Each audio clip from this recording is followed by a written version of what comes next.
Devastating news for Carolina. Panthers wide receiver Kelvin Benjamin has a torn ACL and will miss the entire season. Benjamin went down in practice Wednesday when he tried to make a cut against Miami defensive back Don Jones on a play in which there was no contact. As a rookie last year, Benjamin was Cam's go-to guy, targeting him more than any other receiver on the Panthers. Only 6 other players were targeted more than Benjamin last season in the entire league. Stephen A., what impact will this have on Cam? I think it's going to be a devastating blow because I think that I essentially view Carolina as pretty much having 2 weapons. Him and Greg Olsen, both of them 1,000-yard receivers last year. Olsen, your tight end. Kelvin Benjamin is your primary receiver. They drafted this kid, Devin Funchess, but, again, you drafted him. He's a rookie. You don't know what he's going to give you. And I'm looking at a 10-kid junior who returned. I'm looking at a couple of the other pieces that they have. They've got guys that, like a Jericho Cotchery or somebody, got to probably have 1 year left. This is the way that they're being viewed. And so when I look at it from that perspective, this offense was clearly going to be about Cam, about Kelvin Benjamin and Greg Olsen. And the fact that Benjamin is down leaves them minus a significant weapon. And when you add to that the fact that you've got a defense that's no longer ranked number 2 in the entire NFL like it was a few years back. They were 21st last year. I just look at it from the standpoint that Cam really has an immense amount of pressure placed on his shoulders, where with the new contract, the pressure of it all and whatever, he's going to literally have to be a do-it-all kind of guy. And it's just a shame that you got a young stud like him with all the capabilities that Cam has, and he's got to be out there on an island essentially by himself with little to no artillery to really have at his disposal. It's just it's an unfortunate situation, to be quite honest with you, and I think that Carolina is going to suffer even more. Remember, they're coming off a 7-8 in one season. They weren't that great to begin with last year, and I'm really wondering what they're going to be able to do now. I'll give you it's a blow, but I do not think it's a devastating blow. And you mentioned Devin Funchess. I'm a fan. And I know he's a rookie, but so is Kelvin Benjamin. He can play. Yeah. Funchess, every time, again, you know how I am. I just watch the game, flip back and forth. Every time I flipped on a Michigan game, it seems like for the last 3 years, Funchess jumped off my screen. At the Combine, he ran 4.7. They said he dropped too many balls over his 3 years. I think he had 20 combined drops. All I know is he just kept making plays, and he's 6'4", 225. Kelvin Benjamin, 6'5", 245. So is he that? No, he's not that. But I think he's going to be pretty good, even as a rookie. I think he'll be pretty good. We all like Greg Olsen.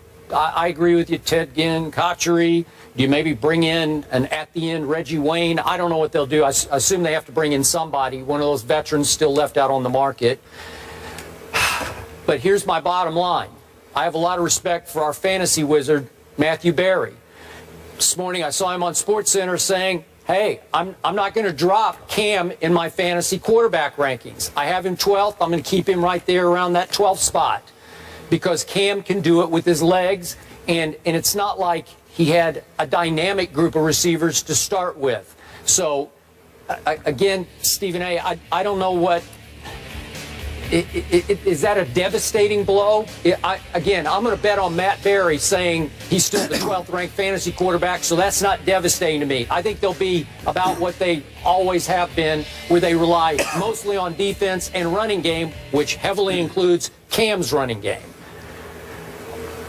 Well, keep in mind, Funchess can play. And I'm not saying that Kelvin Benjamin is devastating just because you lost Kelvin Benjamin.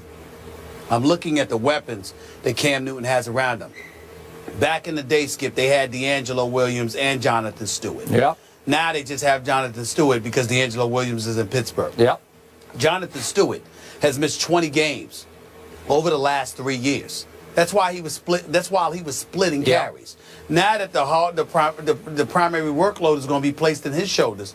Well, if you were missing 20 games over the last 3 years, which is an average of more than 6 a season, if you were missing those games when you were splitting carries, how are you going to do now that the workload is primarily on your shoulders? And so when I look at it from that perspective, again, you need a bevy of weapons, and I don't know if they have it. That's my concern about Carolina right now, not to mention the fact that even though I have mad respect for Ron Rivera as a defensive mind.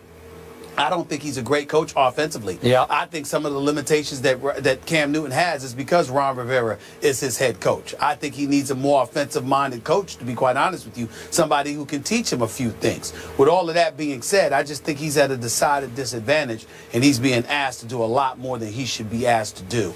And I think it's going to end up working against him. That is fair. I don't think it got all that much worse, but I agree with your overall premise. He's being asked to do a whole lot. If they do try to pick someone up, you guys mentioned Reggie Wayne's available, some other notable wide receivers, Wes Welker, Brandon Lloyd, Donnie Avery, Santana Moss, and Robert Meacham. But let's spin this forward now. The NFC South is always up for grabs. Last year, the Panthers were the first team in NFC South history to win the division in back-to-back seasons. So what are the chances, Skip, that Carolina can three-peat here as division champs with this loss? I don't love their chances this time, Stephen A., for all the reasons you just so eloquently stated.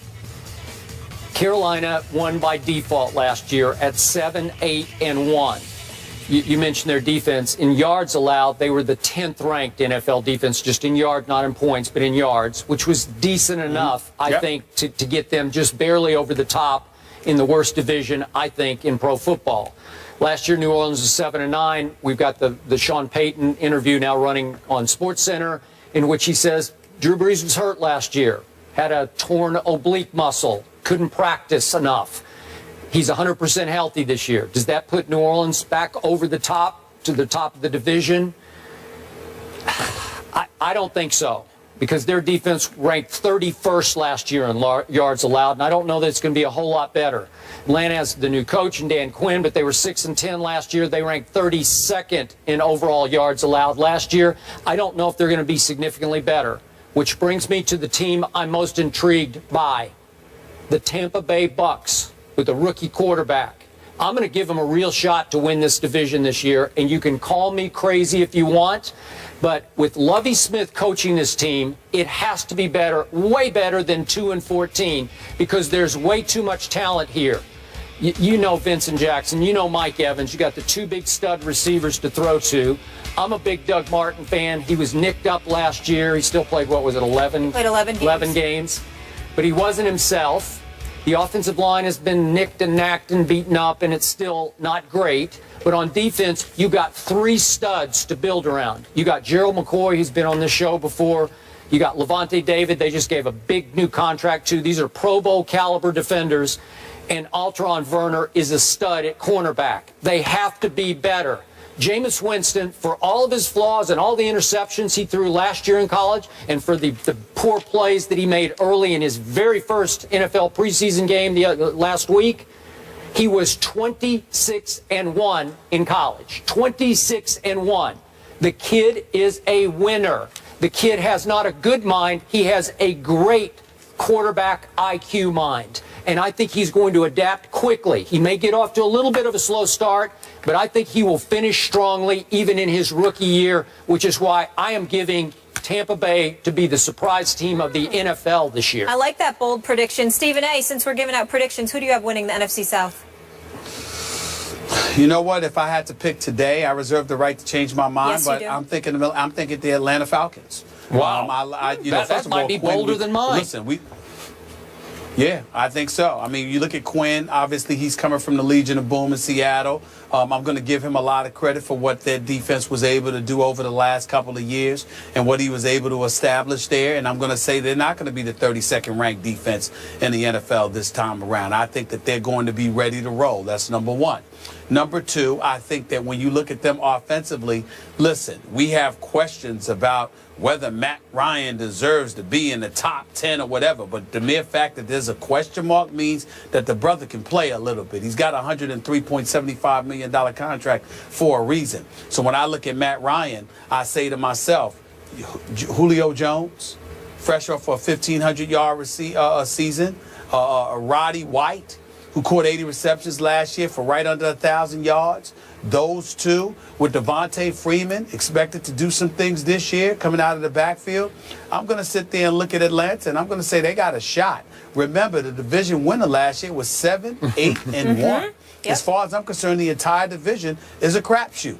I think it's up for grabs. And I say, why not Atlanta with Julio Jones and Roddy White? If they can stay healthy, okay, I think Matt Ryan has his targets, and I think he'll be able to do some damage. Matty Ice. All right, so we have Tampa Bay and Atlanta. I don't know how Who Dat Nation feels about all this. Cam, not so lucky. As for Andrew They Luck, lost Jimmy Graham. Yep. yes, he is lucky to not have more picks. We'll explain that one after the break. Stay here. This is First Take.